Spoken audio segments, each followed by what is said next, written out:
Bupati dan Wakil Bupati bersama 10 anggota DPRD Muara Enim kompak korupsi, pengamat sebut ini.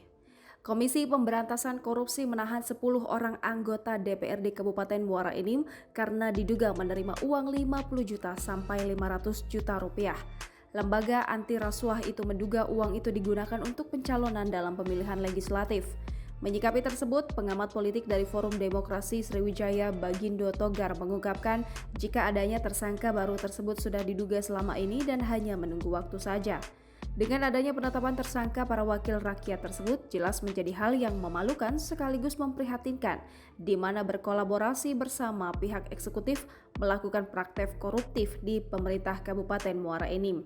Bagindo menyarankan kepada KPUD dan parpol bernaung para legislator yang jadi tersangka agar segera melakukan persiapan juga langkah cepat pengganti mereka, agar operasional pemerintahan sirkulasi manajemennya kembali normal. Selain itu, untuk mengutamakan menjalankan tugas pokok, yakni optimalisasi fungsi legislasi, pengawasan, dan penyusunan anggaran. Kedua lembaga terhormat ini setara menurut undang-undang.